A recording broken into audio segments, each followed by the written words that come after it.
Heureux de vous voir. Pardon de m'être fait attendre de manière totalement imprévue. Oh, pas trop. Je vois qu'on est toujours dans l'ambiance formidable que nous avons su créer entre nous depuis déjà bien des mois, mais à l'occasion de ces amphis d'été. Nous allons recharger les batteries jusqu'à demain à midi, où, vous le savez, nous aurons une représentation et une parole qui sera portée, qui sera la parole de l'internationalisme européen que nous incarnons, avec la liste Maintenant le peuple, qui sera présente dans 8, 9, peut-être 10 pays, avec une représentation coordonnée pour mener ensemble les combats qui arrivent et les graves combats dont je vais vous parler. Mais avant cela, je veux, en votre nom à tous qui êtes ici et qui en avez bénéficié, remercier les équipes de bénévoles et de volontaires qui, du national et du local, ont rendu tout cela possible.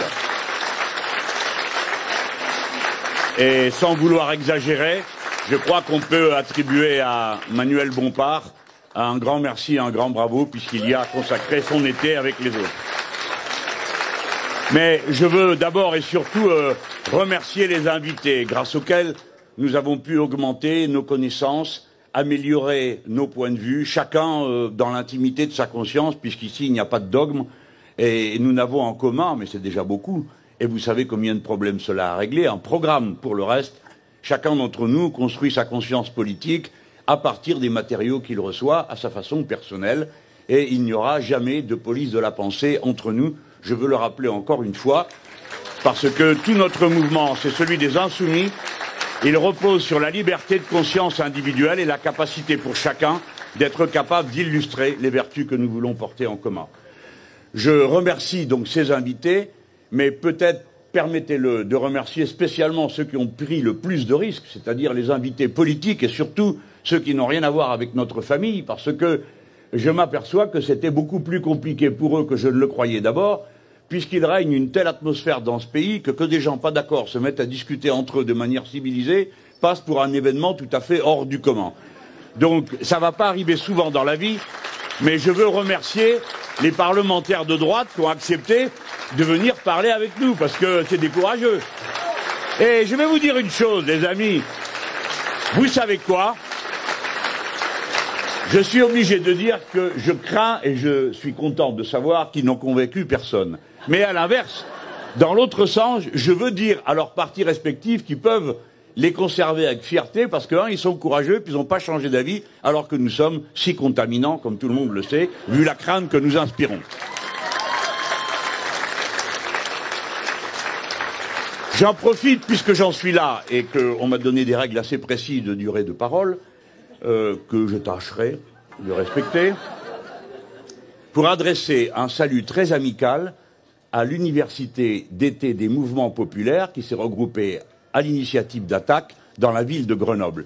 Et je voudrais adresser le salut de la fraternité parce que beaucoup d'entre nous sont membres des associations qui sont là-bas et que personne ne peut oublier que l'honneur de la pensée altermondialiste a été reconstitué par les initiatives qu'ont pris une association comme Attaque, qui a été fondamentale et fondatrice pour beaucoup d'entre vous, qui ont découvert souvent la politique et la pensée sur le monde grâce à ce mouvement. J'espère que vous avez bien tous compris que vous êtes à Marseille. Vous êtes accueillis par Marseille Insoumise, mais je vais vous dire que même les autres qui ne sont pas insoumis, ils sont contents, il y en a de moins en moins, ils sont très contents de vous avoir ici comme invité.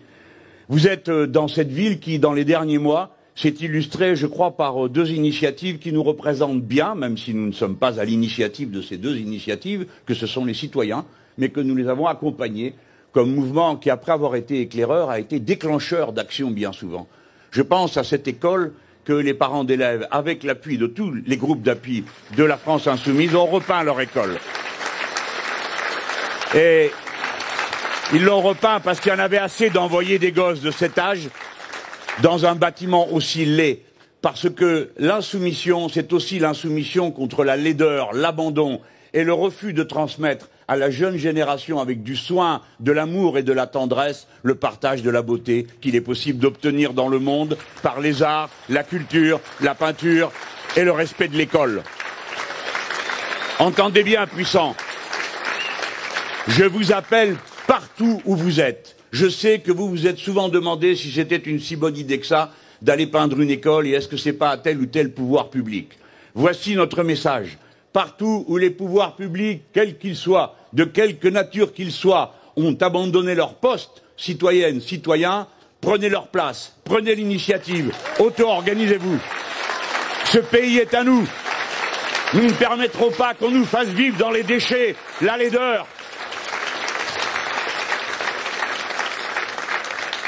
Je m'exprime devant vous une nouvelle fois, mais cette fois-ci, un peu dans le même habit que l'année dernière, comme président du groupe La France Insoumise. Et je sais que cette année, dans des conditions que je ne vais pas raconter ici, mais qui souvent ont été très pénibles, aussi bien sur le plan matériel, parce que nous avons été soumis à une pression inouïe. Imaginez-vous que nous faisons ce qu'on appelle, nous, des norias. Pour ceux qui ne savent pas ce que c'est, une noria, c'est une roue qui tourne et qui prend de l'eau.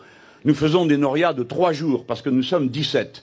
Et que parmi nous, il y a des amis qui viennent de fort loin, comme c'est le cas de Jean-Hugues Ratenon, qui est à La Réunion, et qui, pendant des mois et des mois, fait chaque semaine le voyage pour être à la fois présent à La Réunion en fin de semaine et présent à l'Assemblée nationale, faisant chaque semaine 22 heures d'avion.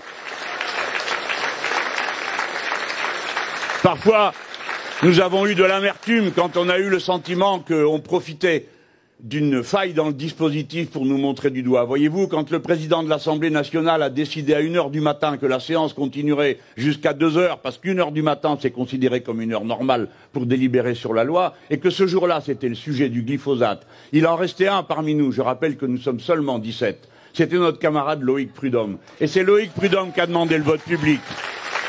Mais je ne permettrai pas qu'on dise que c'était par négligence que nous n'étions pas là, parce que nous avions prévu d'être là pour le débat le lendemain. Je vous dis tout ça parce que n'oublions jamais que le combat politique, le combat citoyen est un combat qui se fait avec des êtres humains, des femmes, des hommes qui s'engagent, qui se dévouent, qui se dépensent, qui se donnent à leur combat politique. Et que d'abord on doit respecter cette ferveur de l'engagement physique, personnel, psychologique dans la lutte. Et c'est le même message que celui que je porte quand j'adresse ce salut aux salariés du McDo, lorsque pendant de Marseille, qui a affaire à ce que nous détestons le plus, une multinationale qui ne respecte rien, qui ne paye pas d'impôts, qui maltraite son personnel, brave et dévoué, des fois depuis 20 ans, et qui leur annonce du jour au lendemain rien du tout, même pas s'ils seront repris ou pas, parce que les restaurants se vendent pour que les échanges permettent de contourner le code du travail. Mon cœur se tourne, comme le vôtre, vers ce délégué syndical qui, dans un moment d'épuisement psychologique que l'on comprend quand tout le monde se tourne vers lui, après tant de jours et de jours de grève, et qu'on lui dit « Et maintenant, qu'est-ce qu'on fait vu qu'il n'y a rien qui bouge ?» Et que lui, il se demande qu'est-ce qu'on peut bien faire, mais que c'est à lui qu'on pose la question. Et comme il ne savait plus quoi faire, il dit « Eh bien, puisque c'est comme ça, je vais me mettre le feu. » Ah, nous ne recommandons pas cette forme de lutte. Je l'ai pris dans mes bras et serré contre mon cœur, lui pleurant parce que c'est un homme, et qu'il a des enfants, et qu'il a une famille, et qu'après coup, il avait réalisé à quel bout on l'avait poussé. Mais c'est un héros, comme sont des héroïnes, ces femmes, ces hommes, ces gens qui sont là, qui se battent pour la décence commune, du droit de vivre dignement de son travail, en étant respecté comme une personne. Je préviens McDo, nous sommes des milliers et des milliers dans ce pays.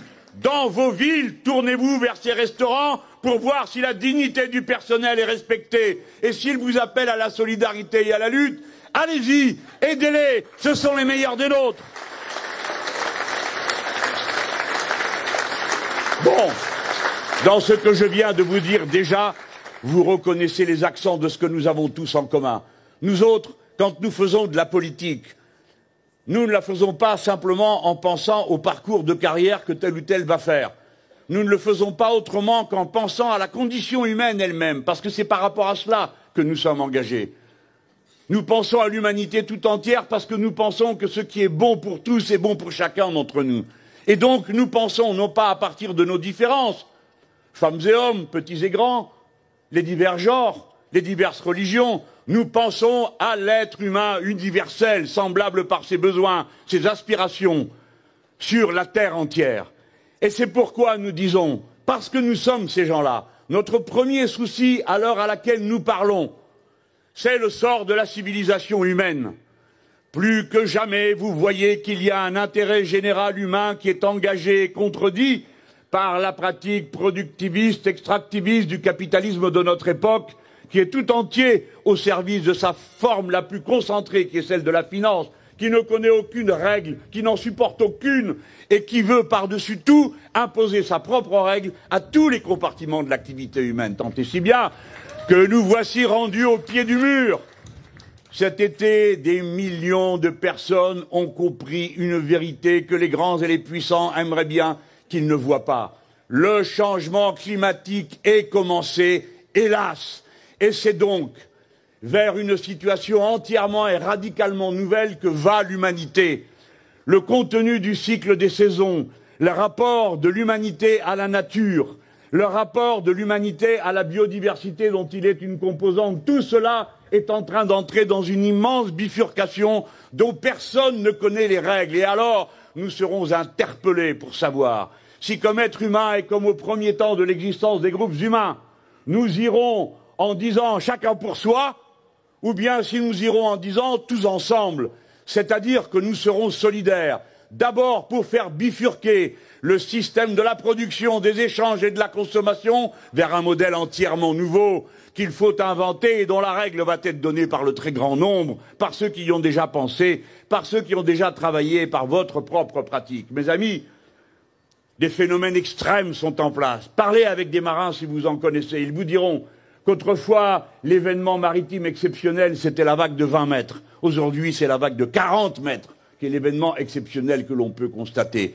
Parlez avec les pompiers, tout le monde en connaît, et ils savent que dans les conditions du dérèglement climatique, compte tenu du sous-développement des systèmes de prévention publique du feu, compte tenu de la manière avec laquelle est traitée souvent la propriété sylvicole, eh bien, les incendies sont de plus en plus nombreux et cet été, on en a vu de grandes dimensions qui, d'un seul coup, créent un changement complet là où ils interviennent. Et c'est ce qui se passe aux États-Unis, mais c'est ce qui se passe sur tout le pourtour de notre chère mer Méditerranée. Et où nous avons là la nécessité de ces tâches communes, de cet investissement en commun, européen, mais pas seulement européen, avec les peuples du petit bassin méditerranéen, avec les Marocains, les Tunisiens, les Libyens, les Algériens, les Espagnols, les Italiens, les Grecs, bref, tous ces gens de la civilisation européenne qui savons de quel prix nous paierons le fait de transformer au fond ce petit lac dont l'ouverture est si faible au détroit de Gibraltar que le contenu de la mer Méditerranée demande un siècle pour être renouvelé dans son contact au grand océan qui couvre la terre entière. Des événements, donc, disais-je,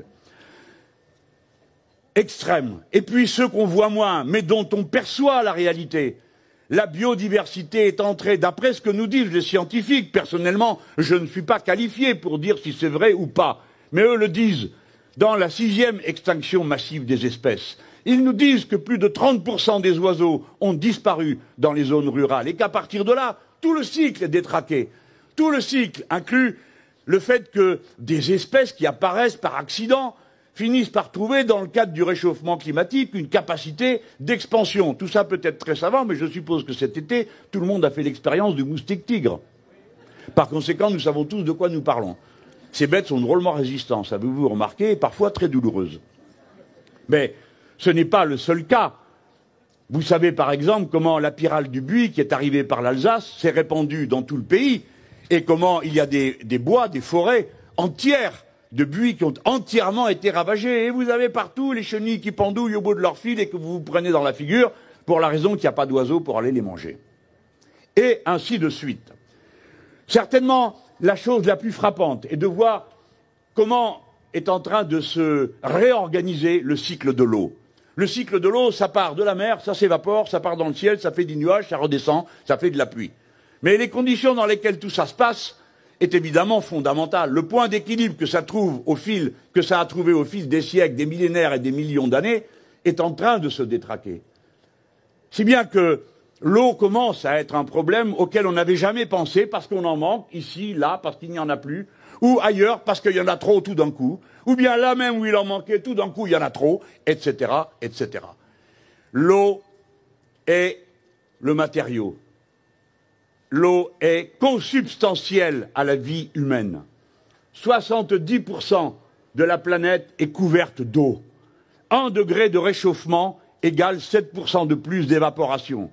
Donc les irresponsables et les criminels qui laissent continuer la production des gaz à effet de serre et qui ne font rien contre sont ceux-là même qui en réalité sont en train d'organiser une illustration de la pire des sentences, après nous le déluge, parce que c'est ce qui va se passer. Voyez-vous, le cycle de l'eau pose une question qui est une question politique. Non seulement celle des conditions de la production et de l'échange qui conduisent à ce dérèglement du cycle de l'eau, qui est dorénavant irréversible, nous l'avons compris, puisqu'on a su cet été que la banquise du Groenland avait craqué alors qu'elle était considérée comme la plus stable du monde. Ce qui veut dire que les courants marins vont être profondément perturbés, ainsi que donc les saisons de pluie et les saisons de sécheresse, ainsi que le niveau de la mer, ainsi que sa salinité, etc., etc. L'eau constitue 65% du contenu d'un être humain. Le cycle de l'eau et le cycle des êtres humains sont étroitement imbriqués. C'est pourquoi je pense que nous autres, les insoumis, qui nous sommes ralliés à tant de luttes écologiques particulières, nous devons nous identifier pleinement à la cause de l'eau et peut-être même l'introduire dans notre symbole, le phi, qui est un symbole d'harmonie, de la proportion harmonieuse, pour que les deux, fusionnés en un seul, évoquent du premier coup d'œil ce que nous sommes, les défenseurs de l'intérêt général humain, avec une identification particulière. Il n'y a pas d'humanité possible autrement qu'en harmonie avec la biodiversité dont il est une composante et le seul écosystème compatible avec la vie humaine.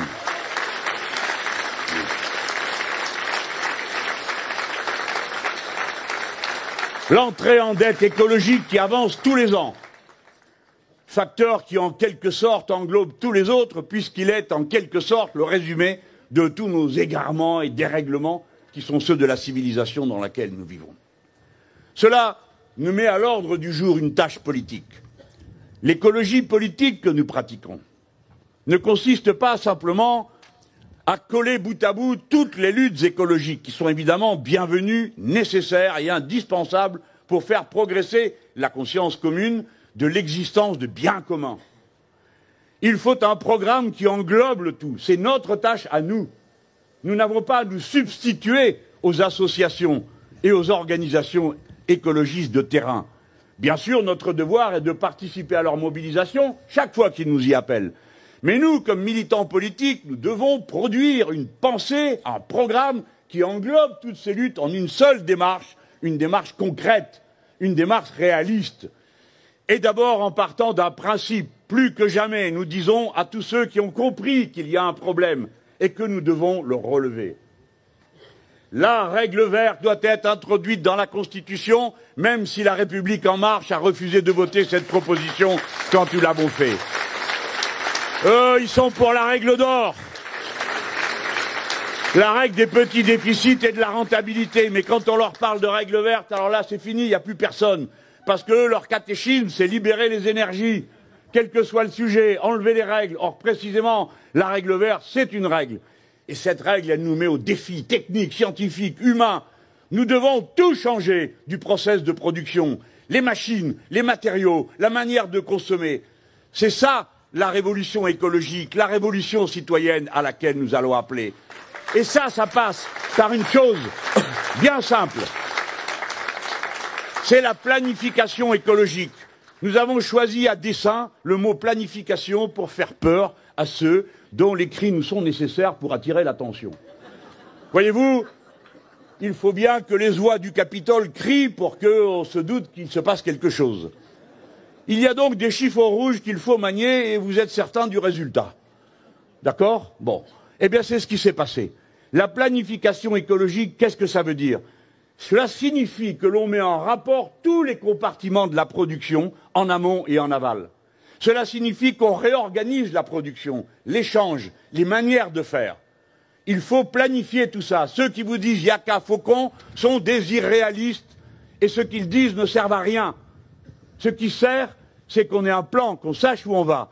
Et alors, si on peut parler une fois de la grandeur de la France, peut-être que tout le monde ne supporte pas aussi bien que moi cette expression, alors que ce soit une grandeur technique, que ce soit la grandeur de l'horizon que nous nous fixons, des aspirations auxquelles nous allons donner une réponse. Et nous appelons toute la jeune génération à s'atteler, à se préparer à cette grande modification, parce que son savoir, sa technique, ses connaissances, en relais avec ceux qui sont déjà aujourd'hui au travail, sont indispensables pour que nous réussissions à temps le changement dont nous avons besoin pour que l'humanité et la civilisation humaine aient un futur.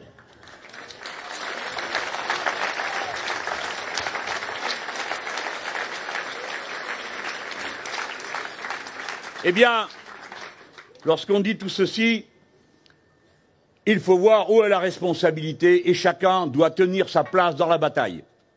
Oui, c'est vrai, les individus aussi ont une place. Bien sûr que ce n'est pas eux qu'on va rendre coupables d'un mode de production, d'échange et de consommation sur lequel ils n'ont jamais été appelés à donner leur avis. Mais néanmoins, nous pouvons, par les comportements écologiquement responsables, changer des choses. Et nous allons le faire en montrant que nous sommes capables de retrousser nos manches exactement comme ceux qui ont repeint cette école. Le 15 septembre, c'est la journée mondiale des déchets. Je vous invite le 15 septembre à former des brigades pour dégager des déchets qui polluent, insultent la beauté et la grandeur de ceux qui vous entourent. Faites-le ce jour-là. Collectez, montrez qu'on est capable de le faire et qu'on peut vivre si on se mobilise autrement que dans la bauche dans laquelle ils veulent nous faire vivre. Je n'oublierai jamais que la première mobilisation d'auto-organisation que j'ai vue dans notre pays à l'appel des Insoumis a été après un porte-à-porte à Roubaix, dans lequel mes amis allaient d'une porte à l'autre expliquer des choses importantes qui étaient dans le livret, dans le programme, et les gens disaient « Ah oui, oui, c'est très intéressant ce que vous nous dites, nous allons le lire, nous allons le lire. » Mais nous, ce qu'on supporte pas, c'est d'abord qu'en bas de chez nous, ça soit une poubelle. Et c'est ça avec quoi nous ne pouvons plus vivre. Et alors, mais les amis ont eu la bonne idée de se dire entre nous, bon, qu'est-ce qu'on fait? On continue à parler ou bien on fait? Bien sûr que ce n'était pas à eux de faire. Eh bien, ils ont trouvé la bonne idée qui a consisté à dire, tel jour on viendra, on enlèvera tout, venez avec nous. Et alors tout le quartier est venu. Et les rapports que tous ces gens qui n'avaient jamais fait de politique et qui la plupart du temps ne comprenaient pas vraiment bien de quoi on parlait et quels étaient les enjeux. Parce que c'est vrai que nous autres, souvent, nous faisons l'erreur d'avoir un vocabulaire un peu codé. Nous avons l'habitude de distribuer des papiers extrêmement abondants, où il y a beaucoup d'adjectifs et beaucoup de virgules que certains nous proposent de torturer à longueur d'année dans des cénacles confidentiels, mais qui auraient au moins l'avantage d'organiser une division démocratique, puisqu'il y aurait des majoritaires, des minoritaires, des fractions, des courants, des machins. Rien de tout ça.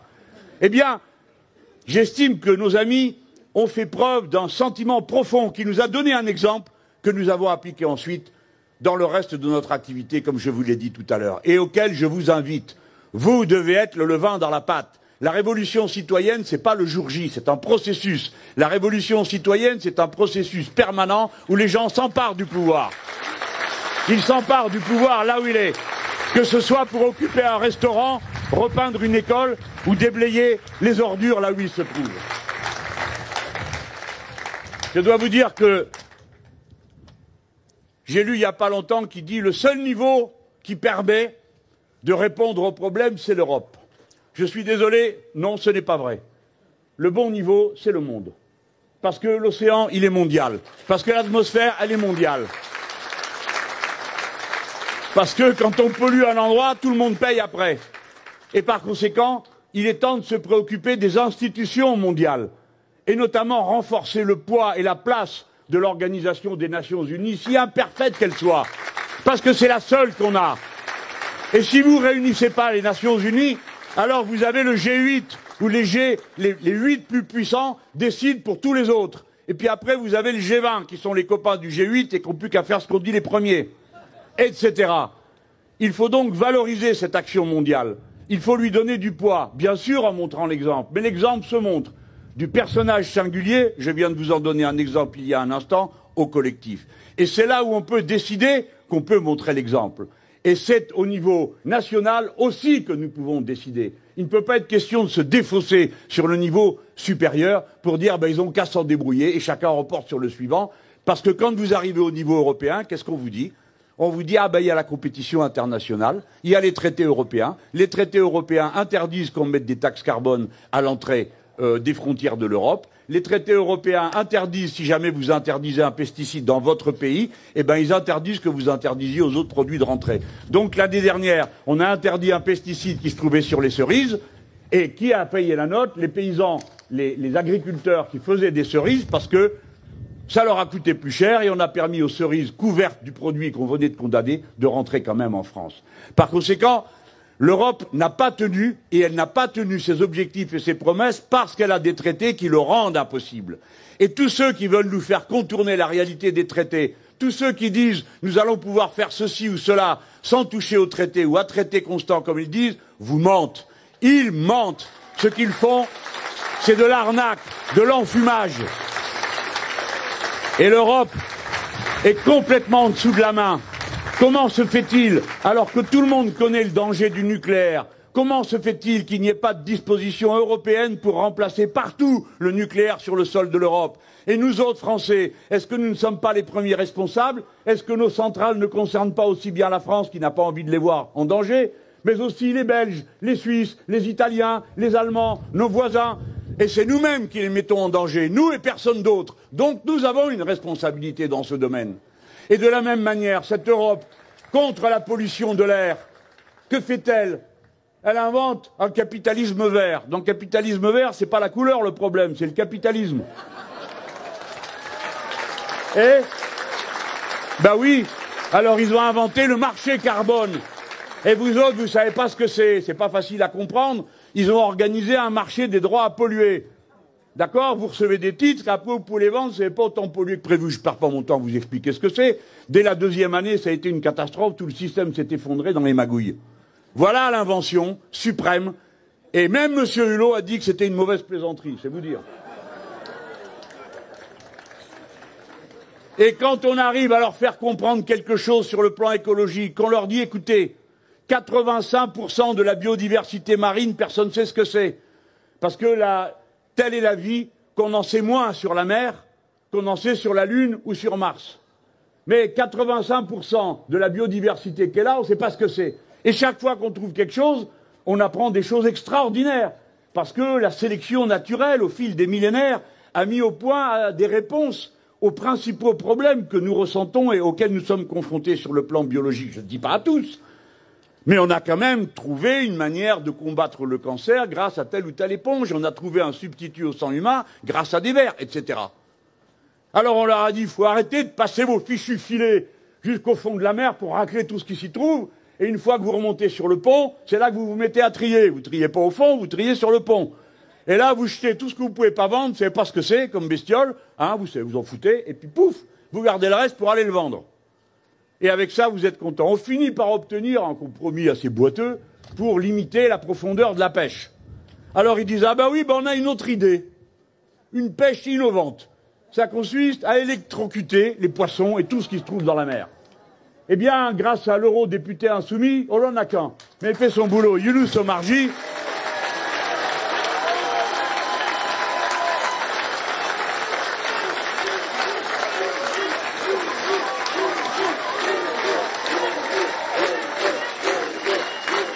Je peux vous dire qu'il a du mérite. Hein. A donc été voté, le Parlement européen a donc voté qu'on ne ferait plus de pêche électrique. Le Parlement européen, mais j'aime mieux vous dire que c'était à la castagne. Hein.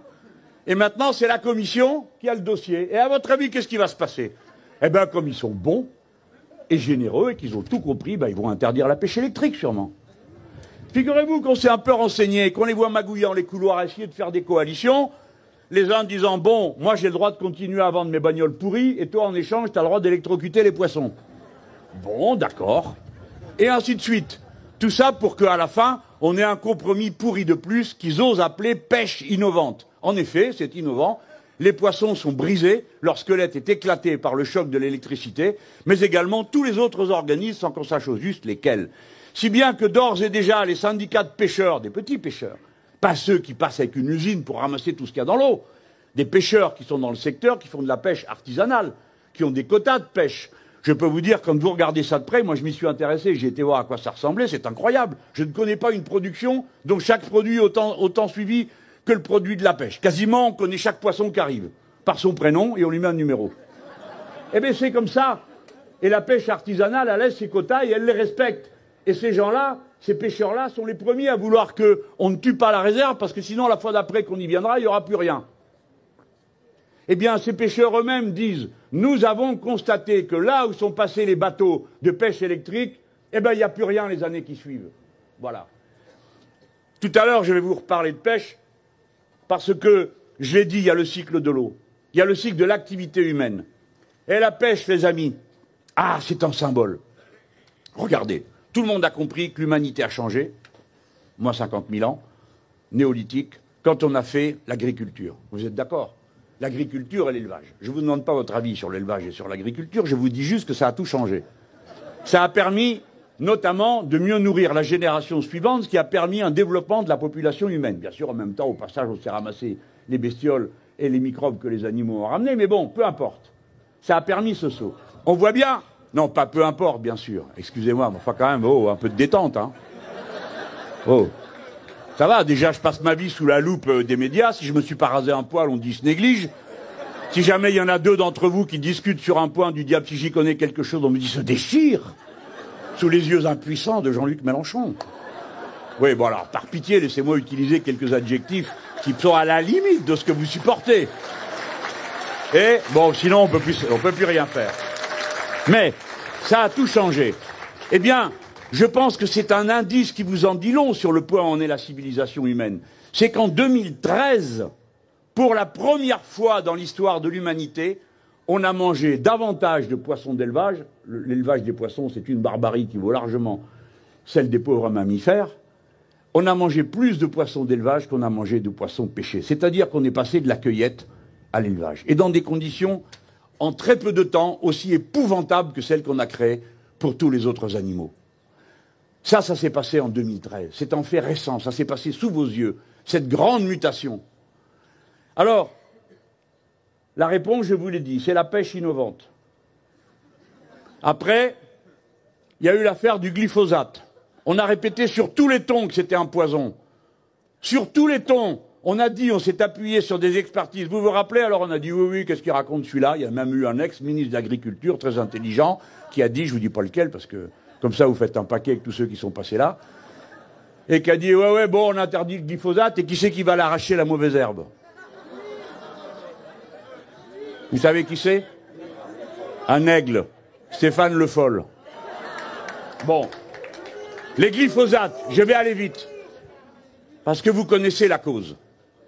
Les glyphosates, nous sommes persuadés, par les travaux de ceux qui ont travaillé sur la question, que ce pesticide est dangereux. Là, pour le coup, je dois peser mes mots, parce que sinon, je vais me faire traîner. J'ai déjà un procès avec la Société Générale pour vous être traité de menteur. Alors, il ne me manque plus qu'à avoir Monsanto sur le dos. Et vous pouvez commencer à préparer les oranges à m'amener. Hein. Monsanto est fusionné avec Bayer. Bayer est un grand par la taille, hein, chimiste allemand.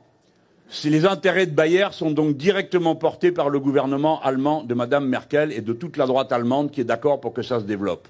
C'est un monstre que nous affrontons.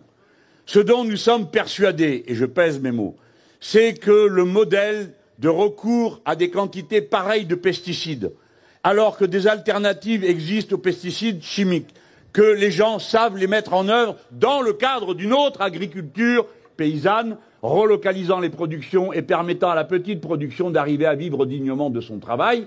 Alors que nous savons faire tout ça, le fait qu'on continue à utiliser des doses pareilles de pesticides est en train d'appauvrir les terres partout et en même temps d'attenter à la génération humaine elle-même. Renseignez-vous autour de vous.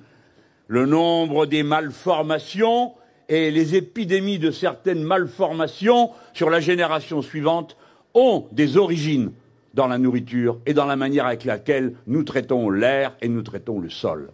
Eh bien, qu'a fait l'Europe sur le sujet, alors qu'elle peut directement, vu que ces usines sont là, ceux qui produisent ça et qui possèdent sont là, qu'a-t-elle fait? Elle a beaucoup parlé, il est vrai. Et puis, pour finir, ils ont fait un compromis entre la proposition de Younous d'interdire les glyphosates et la proposition des autres qui était de l'autoriser. Ils ont dit, eh ben, puisque c'est comme ça, on les autorise pour 5 ans. Et on reverra dans 5 ans. Ça veut dire que pendant 5 ans, ça va continuer. Plus le temps des stocks, etc., etc. Alors en France, c'est maintenant et immédiatement qu'il faut interdire les glyphosates. Nous déposerons une proposition de loi à la rentrée. Nous la signerons avec tous ceux qui veulent la signer. Le contenu d'abord, les étiquettes après. Parce que c'est le résultat qui nous intéresse.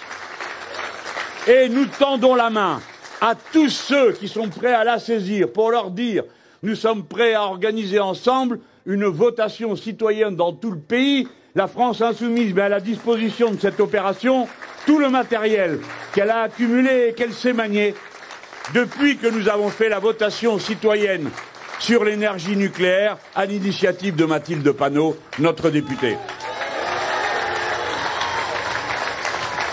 Si nous faisons une mobilisation citoyenne, on ne sait pas si le pouvoir écoutera, parce qu'il est champion du monde du double langage. Alors vous avez vu Monsieur Hulot, bon c'est pas qu'on l'aime pas, on l'aime bien, mais enfin il se fout de nous.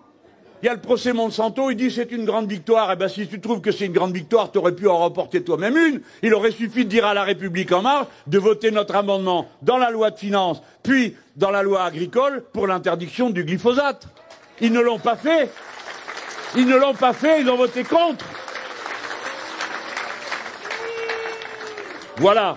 Si nous faisons une votation citoyenne, peut-être que le pouvoir écoutera. Mais en tout cas, ce dont nous sommes sûrs, c'est que des millions de Françaises et de Français comprendront qu'on doit faire quelque chose dans ce domaine. Parce que la plupart, glyphosate, ils se demandent ce que c'est, ils en ont entendu parler de loin, et ils aimeraient bien en savoir plus. Parce que voyez-vous, les Français, ils aiment savoir. Ils aiment comprendre. Et quand on vient et qu'on explique, il n'y a jamais personne qui dit « Ah là là, ça m'ennuie ». C'est pas vrai. On nous dira plutôt « Expliquez une deuxième fois ». Ça, les gens n'osent pas. Hein, mais c'est vrai, et il faut le faire. Nous sommes des éclaireurs, des éclaireuses. Nous montrons tout ce qu'il y a. Après, chacun tire la conclusion pour lui-même. Mais on est pleinement citoyen que quand on est honnêtement informé. C'est-à-dire qu'on sait de quoi on parle et qu'on prend sa décision. Ma foi, une décision, c'est une décision. Elle est relative et on peut en changer après. Alors vous voyez, j'ai commencé à vous parler d'Europe. Figurez-vous que j'ai dit, évidemment avec l'accord de mes camarades, ça n'a pas l'air, là, tout ce que je suis en train de vous dire, on en a parlé pendant 2 jours dans le groupe. Hein. Les gens, ils disent « Où est la direction du mouvement La France Insoumise ?» Quand on leur dit « Il n'y en a pas », ils ne le croient pas. C'est pourtant littéralement vrai.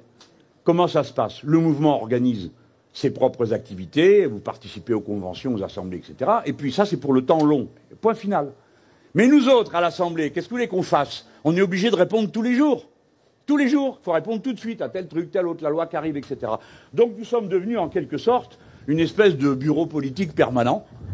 Et nous faisons des communiqués, nous prenons des positions. Alors évidemment, on le fait à partir des livrets qui entourent le programme, pas d'après la dernière mouche qui nous a piqué. Mais donc j'ai dit, après qu'on en ait bien parlé entre nous, il y a des élections européennes qui viennent cette année. Nous autres, nous sommes des démocrates, nous croyons aux élections. On ne va pas perdre une élection, je veux dire perdre l'occasion d'une élection. Il y a une élection, on nous demande notre avis avec nos bulletins de vote, on va dire quel est notre avis. Et voici ce que nous avons dit. Nous allons faire de cette élection un référendum anti-Macron. Parce qu'on fait des manifestations, et là, ça sera un référendum. Les citoyens français, nous allons inviter les Français à lui mettre une raclée. Ben, c'est la démocratie. Alors, oui, mais moi, quand je parle d'une raclée démocratique. Parce que j'ai quand même trop présent à l'esprit comment, le 1er mai, la main sur le cœur, je ferai tout pour punir les responsables des violences, et nous, regardez-nous, la France insoumise a fait venir des violences, et couvre les violents, blablabla, bla, bla, et d'ailleurs, la preuve, c'est que sur leur affiche, ils jettent des légumes, ce qui est quand même violent, pour faire un pot-au-feu. Et pendant qu'ils tenaient ce discours, leur barbouze cassait la gueule aux gens, dans le jardin des plantes, et sur la place de la Contrescarpe.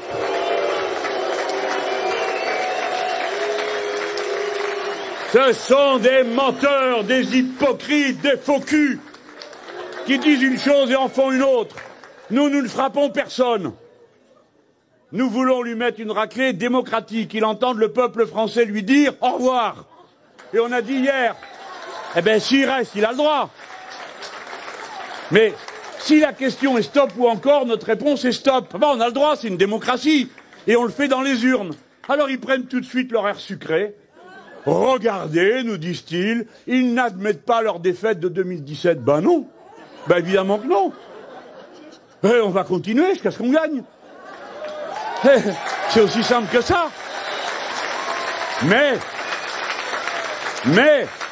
dans le respect de la règle démocratique, on l'a pas choisi, nous. C'est pas nous qui avons créé la Ve République, mais nous respectons le cadre dans lequel nous nous battons. Nous le respectons, nous. Si bien que quand on apprend que des barbouzes ont les activités que vous savez, nous demandons au Premier ministre de venir nous expliquer au Parlement. Et qu'il faut 3 jours pour arriver à obtenir, pas la visite du Premier ministre parce qu'il était au Tour de France, pas la visite du ministre des Relations avec le Parlement parce qu'il était à la buvette, pas la ministre de la Justice parce qu'elle est restée 3 jours la bouche fermée en disant « Moi, je ne peux pas me prononcer sur une affaire qui a commencé dans la justice. » Ah bon? Pourquoi? Vous êtes procureur? Vous êtes juge? Non, vous êtes une femme politique. Vous avez ruiné votre crédit en restant muette là. Vous n'aviez rien à dire politiquement sur l'affaire. 3 jours de silence. 2 jours pour obtenir une commission d'enquête. Et encore, ils l'ont fait parce que aussi, il y avait la commission d'enquête au Sénat. Nous avons respecté la démocratie parlementaire. Et l'autre, il a fallu lui déposer 2 motions de censure pour qu'ils veulent bien venir et s'expliquer comme n'importe quel parlement du monde a le droit de le faire par rapport à un pouvoir exécutif. Monsieur Philippe s'est caché parce qu'il ne voulait pas répondre des actes de Monsieur Macron. Et Monsieur Macron s'est caché parce qu'il ne voulait pas répondre des actes de Monsieur Benalla, parce qu'il y a je ne sais quel secret entre eux qu'on ne peut pas dire et sur lequel on ne peut pas parler. Et comptez sur les commissions d'enquête pour en savoir bientôt davantage. En attendant, donc je vous dis,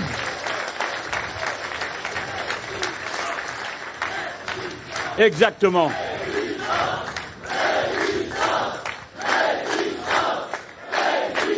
Alors,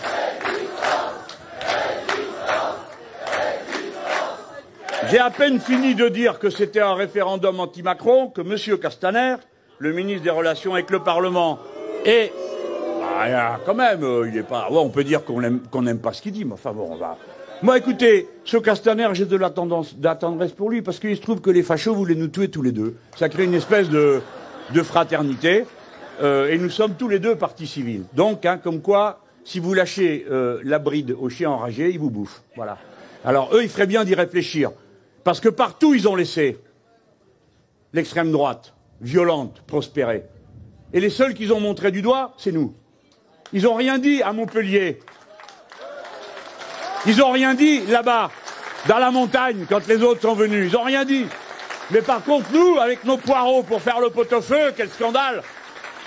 Donc, monsieur Castaner, le grand chef de la République En Marche, bon, vous savez tous, la République En Marche, vous rencontrez sans arrêt leurs militants sur les marchés, qui parlent avec les gens, qui viennent expliquer pourquoi c'était... Bon, bref. Il dit, après que j'ai dit c'est un référendum anti-Macron, il dit, je suis triste de voir, menteur, triste de voir Jean-Luc Mélenchon détester toujours autant l'Europe.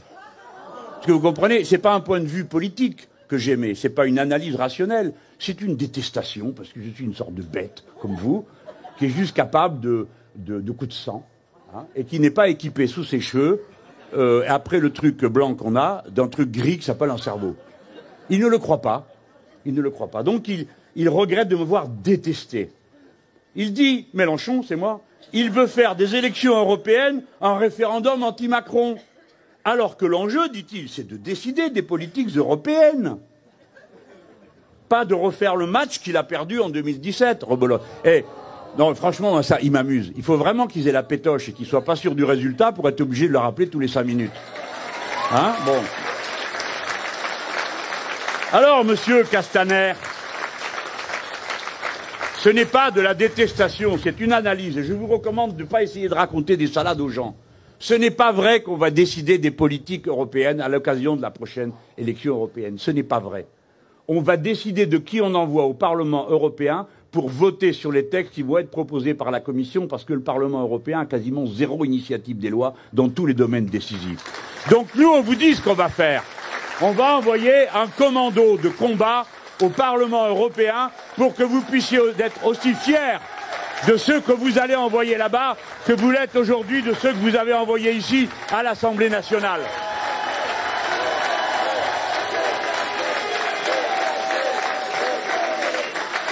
Exactement, dégagez.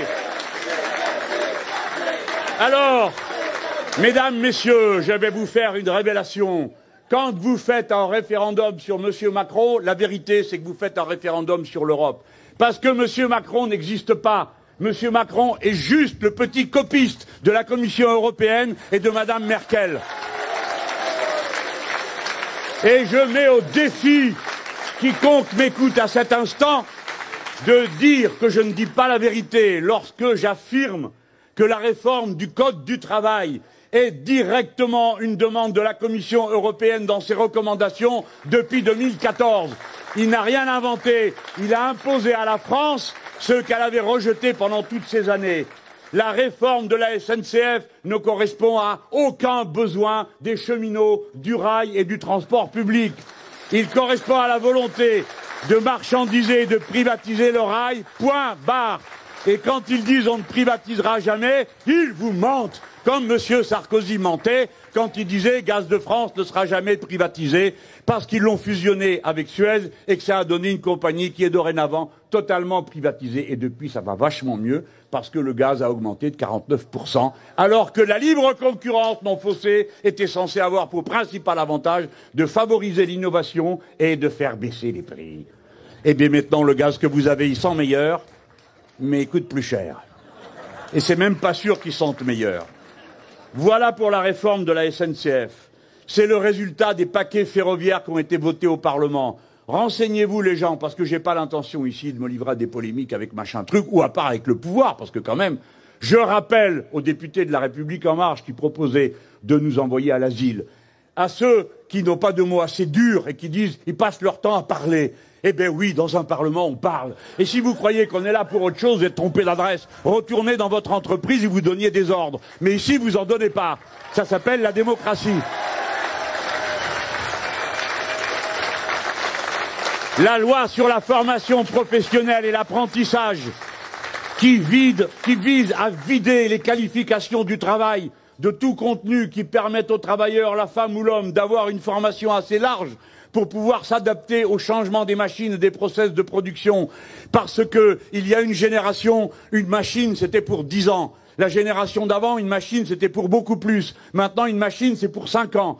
Si vous ne connaissez pas le process de fonctionnement dans toute sa dimension physique, mathématique et chimique, quand la machine change, eh bien, vous ne savez plus rien faire.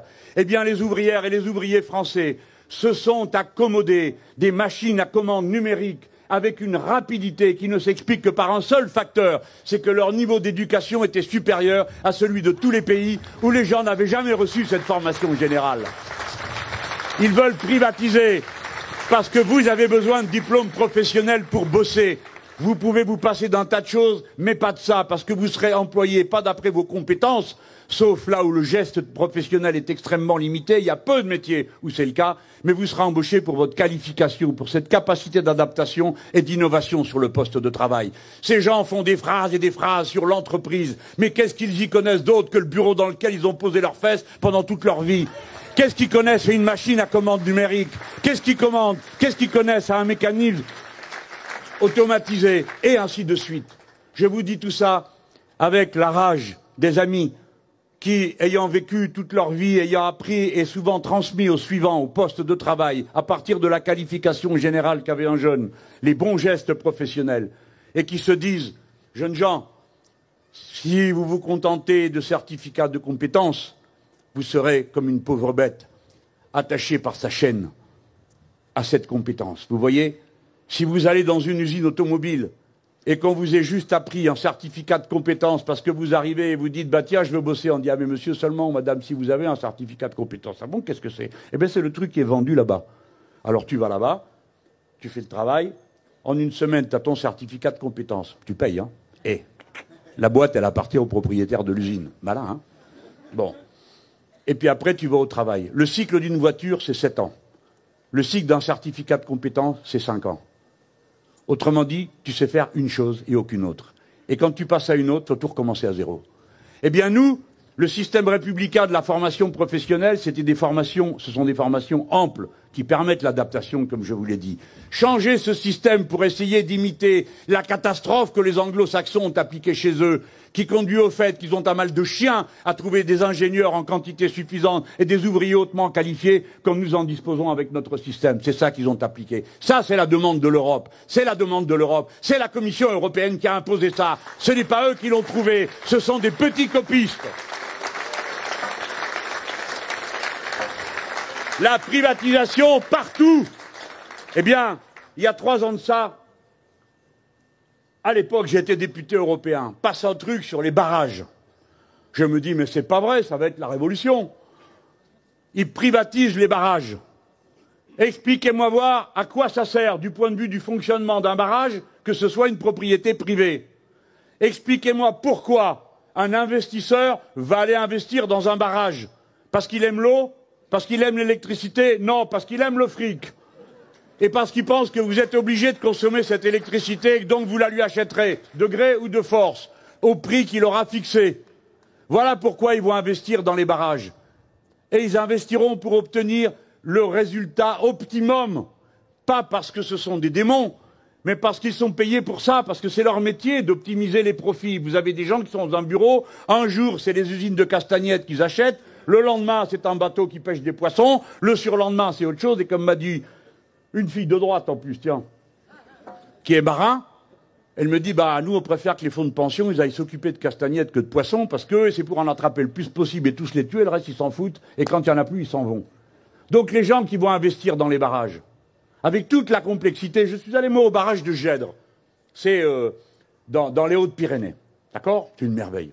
Aujourd'hui on ne pourrait plus faire ça. Hein. Ils ont fait 5 barrages, 5 conduits dans un parc naturel aujourd'hui. Bon, alors c'est des trous, hein. Et puis, la flotte, elle arrive, elle a une pression d'enfer, et elle fait tourner une roue à godet. Ça s'appelle une roue Pelfort, je crois. Je me rappelle parce que c'est comme le nom de la bière. Et alors, c'est super presse. Non, j'en bois pas, je bois rien du tout. Le truc, c'est très bien fait, c'est très bien forgé. Bon, vous savez, cette eau-là, elle est moulinée 5 fois. 5 fois. Une première fois quand ça arrive, une deuxième, une troisième, jusqu'en bas. Parce que c'est la même énergie. Alors, qu'est-ce qu'ils vont faire? Ils vont vendre 5 barrages à 5 personnes différentes? Les 5 usines? Ou un seul barrage? Bon, on va voir. Qui va acheter ça? Non, mais on a intérêt à savoir ce qui se passe. Et vous savez ce qui va vous arriver à vous autres? C'est que jusqu'à présent, vous payez l'électricité. Et vous ne vous souciez pas de savoir ce qui se passe quand vous ne consommez pas d'électricité. Mais le réseau électrique, pour que ça tienne, il faut qu'il soit ajusté. Il faut toujours qu'on crache autant d'électricité qu'à de consommation. Si vous arrêtez de consommer, tchouf, il faut baisser la production. Si vous consommez davantage, tchouf, il faut la remonter. Il y a des gens qui font ça, c'est leur métier. C'est très compliqué à faire, mais ça marche. Pourquoi? Parce qu'il y a les barrages. On ne peut pas le faire avec le nucléaire, c'est impossible. Vous n'arrêtez pas une centrale nucléaire en 20 minutes comme une centrale sur un barrage. Donc les barrages, c'est la clé de la régulation du réseau. Eh bien, jusqu'à présent, vous payez l'électricité produite. Mais imaginez-vous demain, on arrive et on dit « Ah là là, il y en a trop, il faut arrêter ». Pourquoi je vais arrêter? Pourquoi moi? Pas d'accord. Vous me faites perdre temps. Pendant que j'arrête de produire, je perdrai temps. Ben, comme j'arrête de produire et que je perds, ben, vous payez. Donc, avec le système de privatisation, vous allez payer l'électricité qui aura été produite et celle qui ne sera pas produite. C'est pas beau le capitalisme? C'est pas une trouvaille absolument géniale, une arnaque gigantesque? Et la centrale de Gèdre dont je vous parle, si je vous en parle, c'est parce que ça m'intéressait depuis... Elle fournit l'électricité, si jamais il y a un problème, devinez où? À la centrale nucléaire de Blaye. La centrale nucléaire de Blaye, elle est dans l'estuaire de la Gironde. Si le vent souffle à plus de 140 km/h et s'il y a des creux de plus de 7 mètres, tout se bouche. Ça a failli se produire une fois en 1999. S'il y a un problème avec cette centrale, il faut évacuer tout Bordeaux. Naturellement, on a l'habitude. Une, deux, tout le monde part en vacances. Bon, vous avez qu'à monter dans les trains, il n'y en a plus. Ah ben, il faut prendre la route, ah ben, il y en a moins. Etc., etc. Ça, c'est pour vous parler de l'environnement. Mais, quand même, le gars qui prend la décision dans la centrale privée, et puis au barrage privé, l'ingénieur qui dit, moi, je le sens pas ce coup-là. Ça va mal tourner, cette histoire. Il y a trop de pluie, il y a trop de creux, on arrête. C'est ce qu'a fait l'ingénieur en 1999 qui nous a tiré d'affaire. Mais si l'ingénieur, il a la hiérarchie sur le dos, qui lui dit « Dis donc, toi, qui c'est qui t'a demandé d'arrêter? T'as bien vu, il s'est rien passé. » Ben, il s'est rien passé parce que j'ai arrêté. Oui, ça, c'est toi qui le dis. C'est comme ça que ça va se passer. Et si t'as arrêté, ça veut dire donc qu'on a dû acheter de l'électricité là-bas au barrage, qu'on leur prenait pas, donc maintenant, il va falloir payer. Donc, l'ingénieur et le responsable de la sécurité de la centrale nucléaire, il va pas avoir simplement la vigilance sur l'état de la machine, il va falloir aussi qu'il se préoccupe de savoir combien ça coûte de prendre une décision. Eh bien ça change la manière. Et le rapport que vous avez à l'intérêt général de tous ceux qui se trouvent autour de vous, même si vous bossez dans une boîte privée, parce que les gens qui bossent dans les boîtes privées aussi, ils ont une conscience humaine. Aussi, ils ont le sens des responsabilités. Mais ils ne le perdent que parce qu'on les oblige à le perdre et qu'on les paye pour le perdre. Voilà. Tout ça, c'est l'Europe. Et maintenant, je vais même vous parler d'un sujet qui, paraît-il, est délicat pour nous. Il ne l'est nullement. C'est celui des vagues d'immigration auxquelles nous assistons. Notre position est la suivante. Vous avez le droit de l'interpréter, vous avez le droit de la dénigrer, vous avez le droit de la discuter, mais vous n'avez pas le droit de nous imputer une position qui n'est pas la nôtre. Notre position est la suivante. Votre attitude est irraisonnable parce qu'elle est irraisonnée.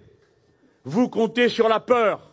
Vous espérez submerger toute la discussion politique par un sentiment de peur d'une invasion qui n'existe pas. Oui, il y a des vagues migratoires. Oui, il y a des vagues migratoires.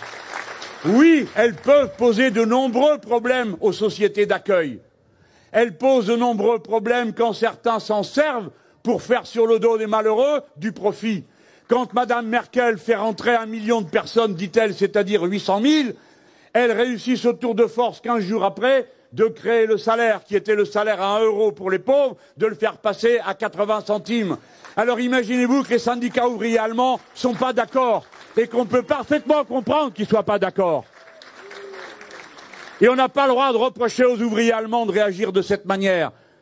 Et nous avons toujours réagi de cette manière. Si vous lisez Jean Jaurès, si vous lisez tous les penseurs du socialisme, ils ont toujours dit « Vous vous servez de l'immigration pour abaisser le coût des salaires. Vous vous en servez pour lutter contre les acquis sociaux. » Honte à vous qui nous parlez d'appel d'air parce qu'on n'a pas rejeté les gens à la mer, parce qu'on ne les a pas laissés mourir sur place, ça serait un appel d'air. Comment osez-vous parler de cette manière-là? De quoi parlons-nous? De 191 personnes sur une pauvre barcasse qui a été ramassée par l'Aquarius. Bravo l'Aquarius! Bravo l'Aquarius! Bravo SOS Méditerranée! Ah bah! La cruauté indigne de ceux qui décident contre le droit de la mer le plus permanent depuis des siècles. Il est dit que face à un naufragé, tout navire doit se détourner pour le récupérer et le ramener à terre. La terre la plus proche. C'est le droit de la mer depuis des siècles. Honte au gouvernement italien qui avait des raisons de protester contre l'abandon dans lequel l'Europe les a laissés.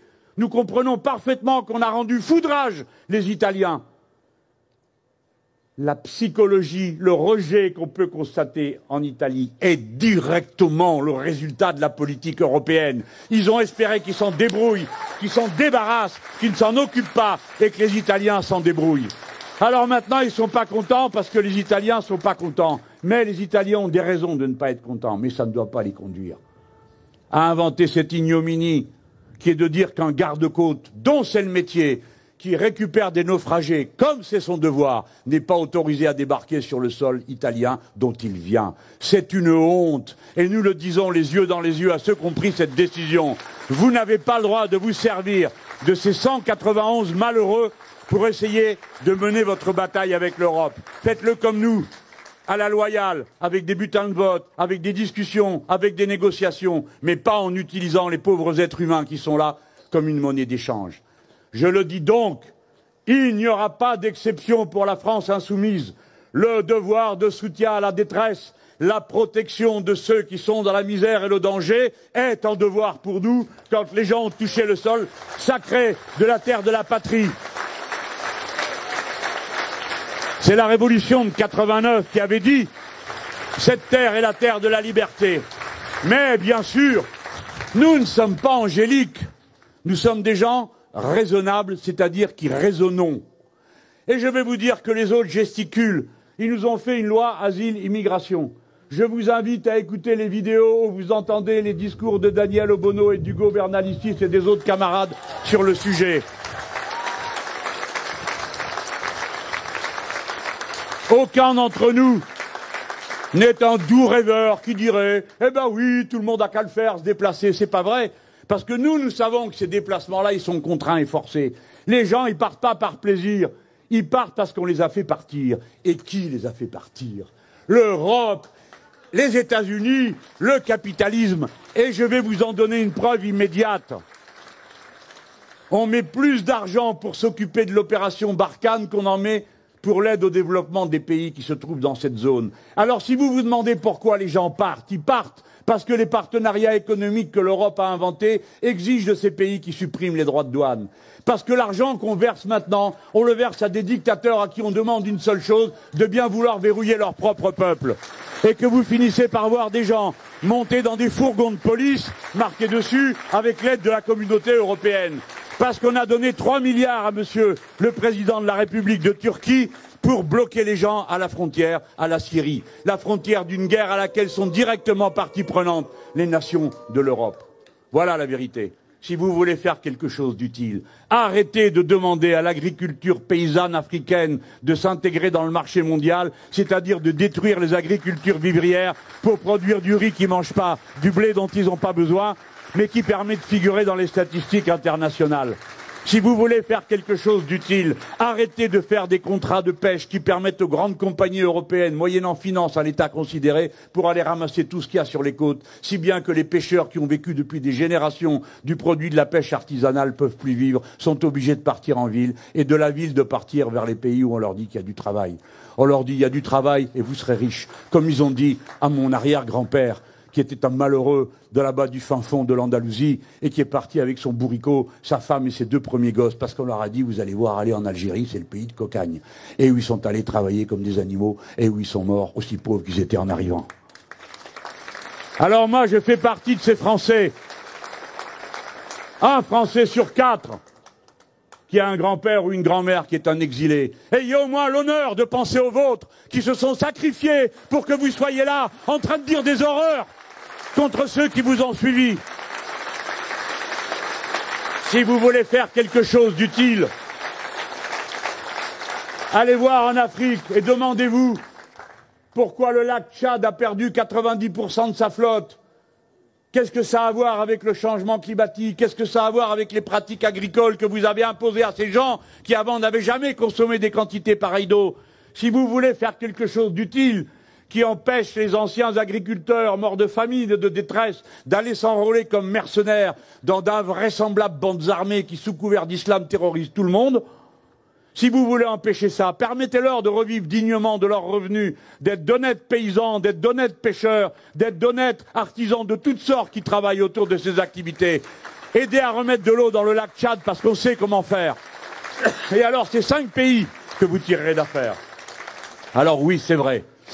Quand nous votons dans un référendum contre M. Macron, nous votons contre toute la politique qu'il approuve et qu'il soutient. Lui, le commissaire européen, qui s'en va faire le tour des dictateurs et faire des selfies avec eux, et toute cette bande de sauvages qui sont en train de plonger leur propre pays dans des abîmes de misère. Voilà ce qu'il faut faire d'utile. Et voilà pourquoi, quand on va mettre un bulletin de la France insoumise aux élections européennes, c'est un pied de nez qu'on fait à tous ces gens. C'est une manière de leur dire « Dégagez, allez au diable !»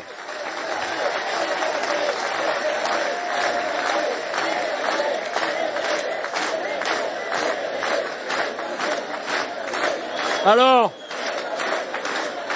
il paraît que nous voulons détruire l'Europe. Mais qu'est-ce que c'est que cette histoire? L'Europe, c'est un bout du continent eurasiatique. S'il fallait vraiment penser des coopérations qui soient réellement efficaces, on ne se contenterait pas d'aller du côté où on peut trouver des clients pour l'OTAN.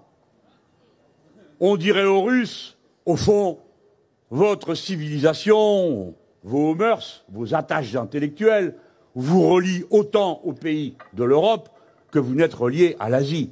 Et vous seriez bienvenu, ce qui permettrait de régler toute une série de problèmes qui ne sont pas supérieurs à ceux qu'on rencontre avec l'actuel gouvernement de la Hongrie, qui est un gouvernement crypto-fasciste avec l'appui de l'Union européenne, celui de la Pologne, qui est un gouvernement d'extrême droite ou de droite extrême, choisissez, etc., etc.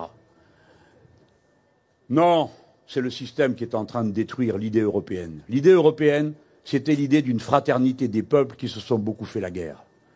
La première idée pour laquelle on voulait faire l'Europe, telle qu'on la trouve dans les textes de Victor Hugo, c'était pour la paix. Parce que notre continent a été continuellement déchiré par des guerres. Il a fallu qu'il y ait la guerre froide partageant le continent en deux morceaux qui se regardaient pour que tout ça, ça se calme. C'est quand même incroyable de se dire que l'équilibre de la terreur atomique faisait plus d'effet que tout le reste. Bon, c'était comme ça. C'est fini, c'est derrière nous. Mais quand même, cette Europe qu'on a voulu pour la paix, c'est une Europe qui prépare ardemment la guerre. Et vous les voyez tous, j'ai bien dit tous, être d'accord pour créer une défense européenne, sans nous dire contre qui il s'agit de se défendre. Et peut-être éventuellement de se mettre en marche. Qui a demandé aux Français s'ils étaient d'accord pour qu'on installe 100 aviateurs français, 50 chars à la frontière de la Russie pour la première fois depuis 3 siècles? Eh bien nous demandons qu'on rapatrie les soldats français qui se trouvent sur cette frontière parce que nous ne voulons pas la guerre avec les Russes. Nous ne voulons pas la guerre avec les Russes.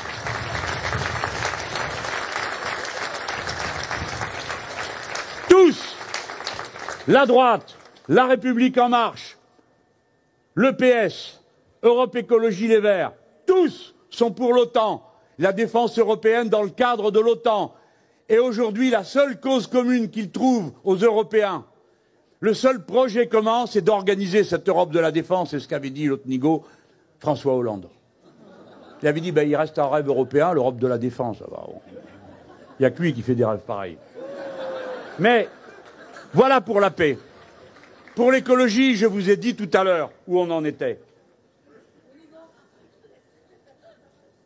Et quant au social, tant qu'ils organiseront la compétition de chacun contre tous, ce sera la guerre dans chacun des pays de chacun contre tous et entre les pays.